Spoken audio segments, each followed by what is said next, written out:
I don't know whether Harry Potter made it across the waters, but I say basically if you were born after 1982, you're very lucky because you're a pureblood. If you were born before that, like me, you're probably a mudblood. So I've learned to engage with the digital age, but I'm not a native to it. And there are plenty of muggles who would really rather not deal with the digital age at all.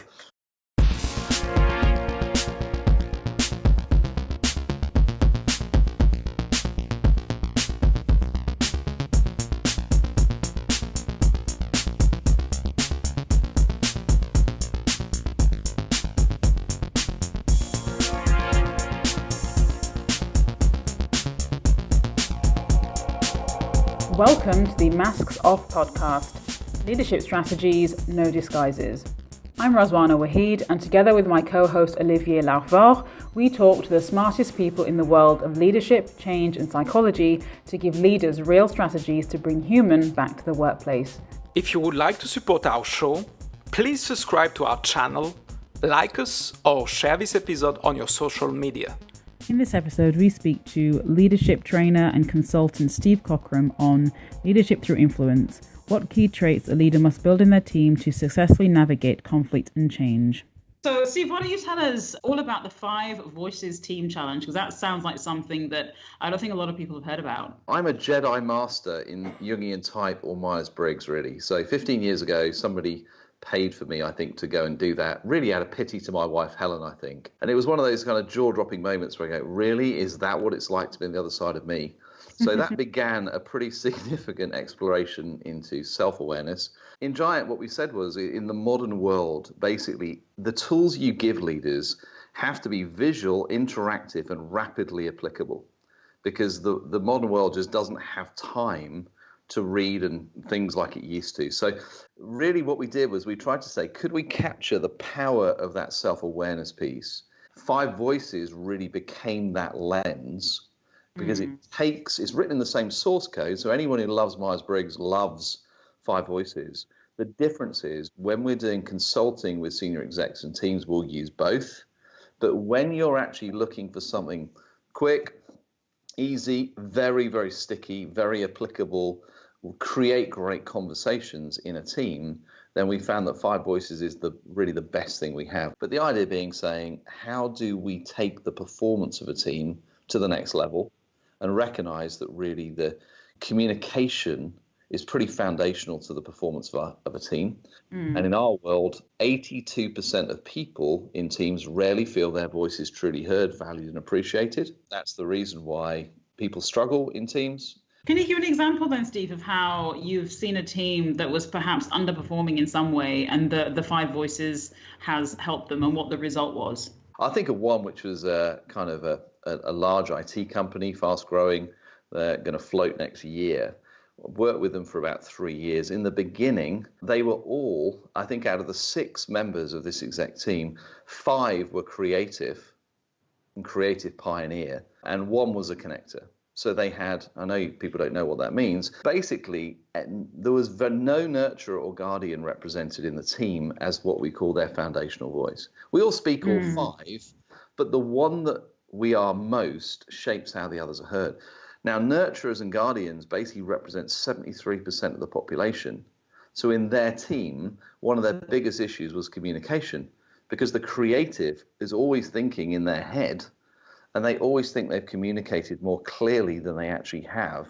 And so you had this incredibly clever, unbelievably strategically intellectual group of people who couldn't understand why everyone else didn't necessarily hear what they were saying, or why they weren't able to multiply capacity into their teams in the future. So they're still just as clever as they ever were. They still struggle with the issue of how do we communicate more effectively, but really because they're now what we call consciously incompetent, they're actually able to begin making a plan towards that. So there again is probably one example. Another would be, what you'll often find is, particularly in the corporate business world, there are particular character types that are usually very, very competitive, very, very cerebral, very intellectual, very strategic, very driven.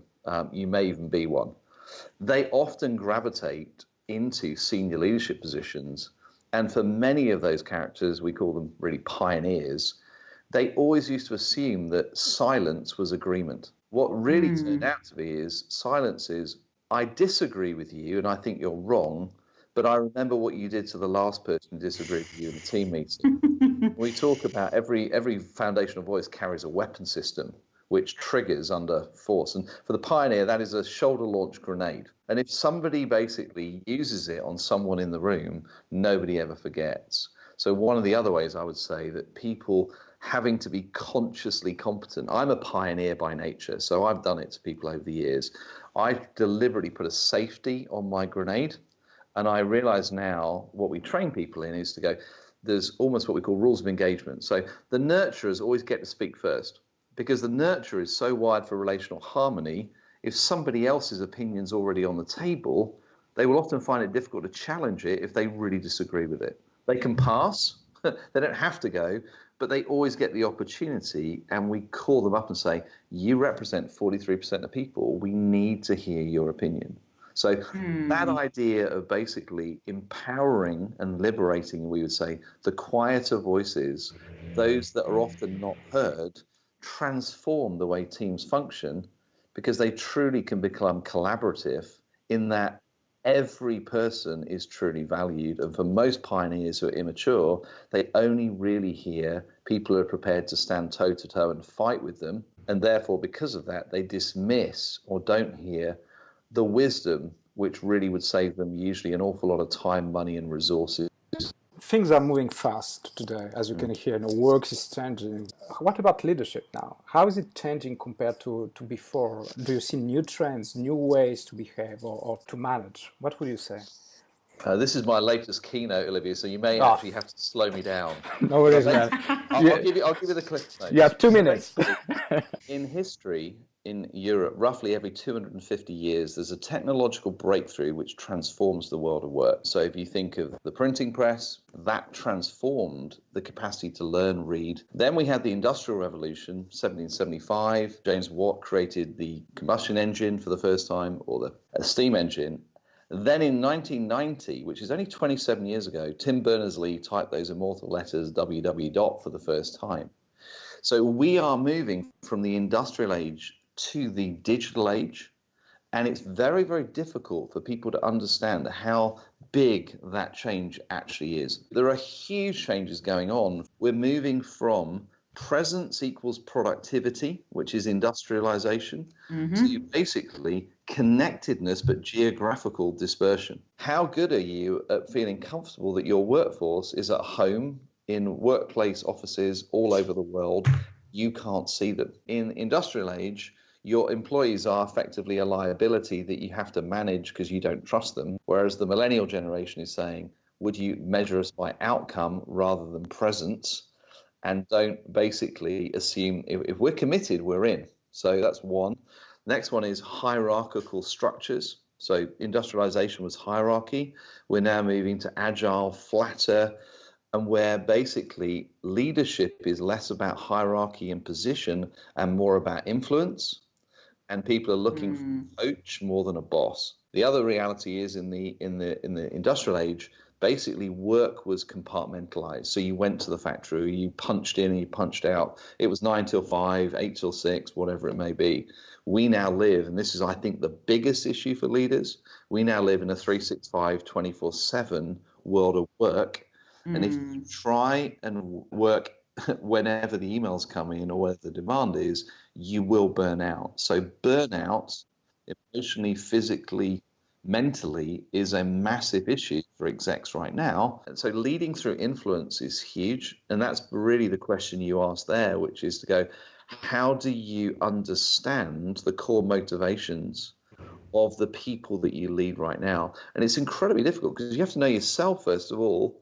Right. And then you have to ask, in our world, what does high support and high challenge look like for that individual in my team? I'm having to bespoke an environment for each person in a way that I never had to do in the old world. You did what you were told. You were grateful for a job. And in 10 years' time, if you climb up the ladder, you'll get to be a leader too. I would say that most leaders are having to learn a new culture. I don't know whether Harry Potter made it across the waters, but I say basically if you were born after 1982, you're very lucky because you're a pureblood.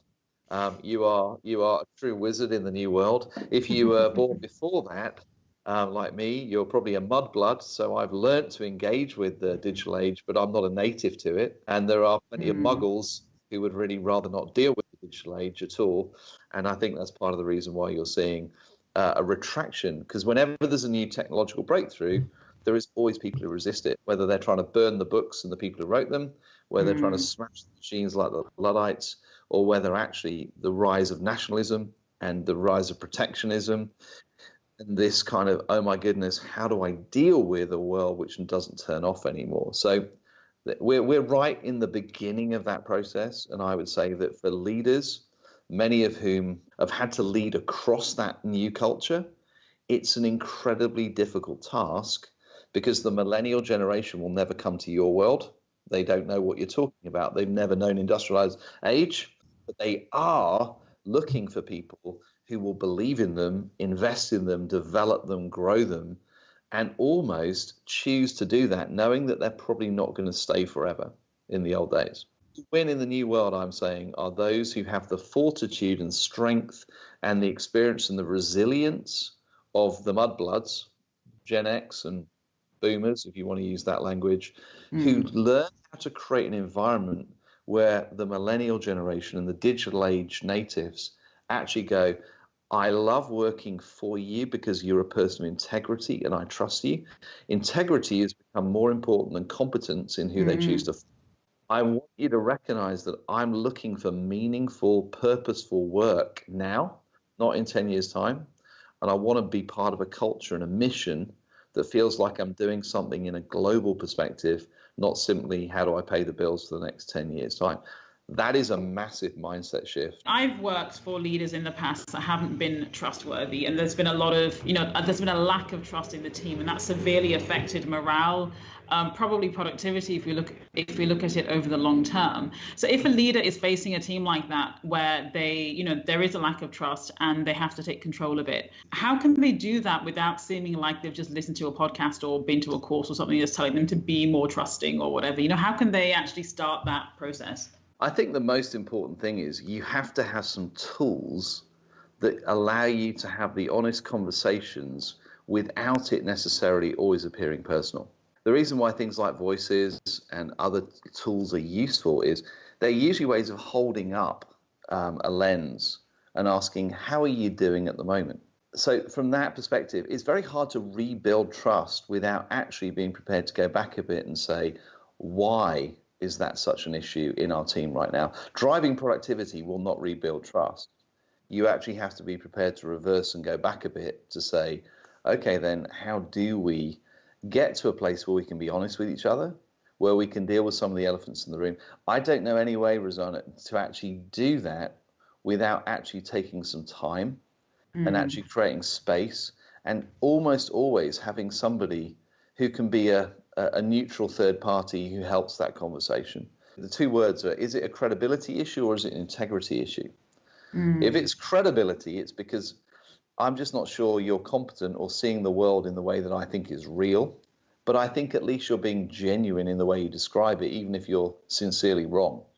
When I think that you're being intentional and deliberate and it's a conscious decision to either ignore something or to manipulate something or to communicate in a way which is actually not true, then it becomes an integrity issue.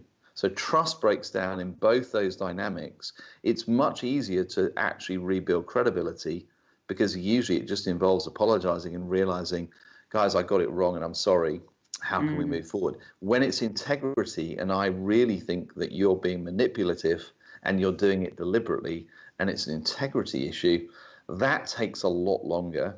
And that really doesn't happen overnight. Teams that have relational trust can deal with conflict and disagreement and move forward in a positive direction. If you don't have trust, then people are not actually sharing what's true. You've got passive aggression running in the background. You've got people playing politics and saying the right thing.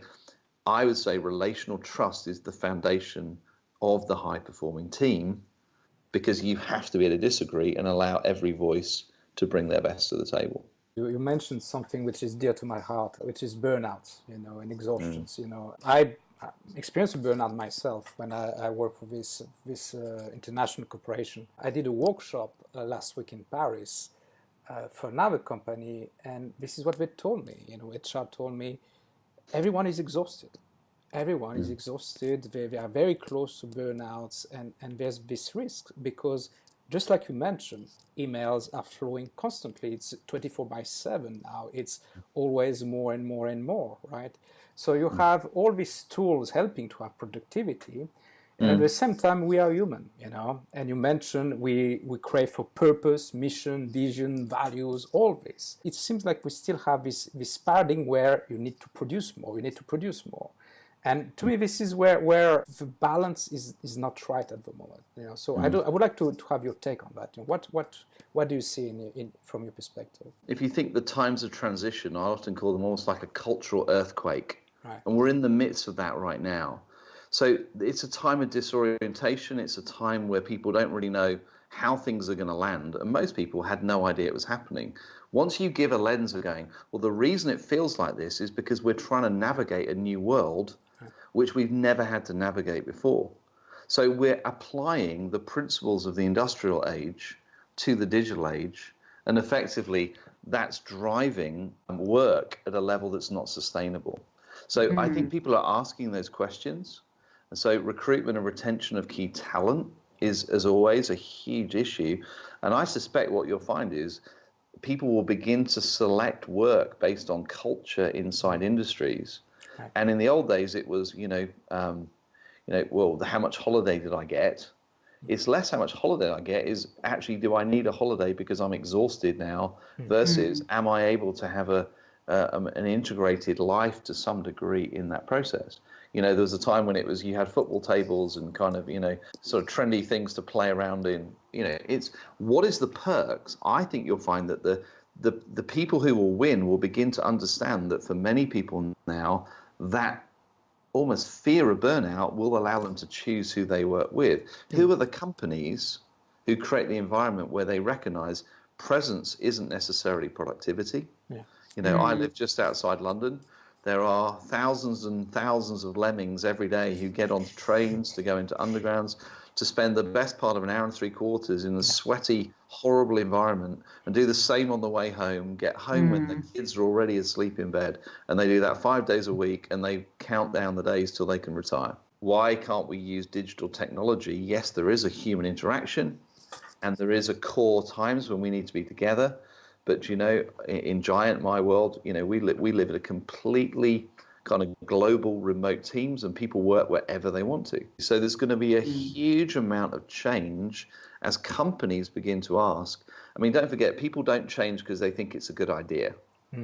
They change because they think in the end it's going to be a competitive advantage because, whether we like it or not, there are certain rules about the free market capitalist economy, which is capital will flow to the places where it gets the greatest return. The moment people believe that actually the productivity in the new world can be greater without necessarily more hours, then I think you'll begin to see the emergence of new culture, new companies, new organizations. And those that don't adjust actually will probably struggle as much in the new world, not because of their product, but because of the inability to recruit and attract people. We hope you enjoyed this episode. Once again, if you would like to support our show, please subscribe to our channel, like us, or share this episode on your social media. Merci.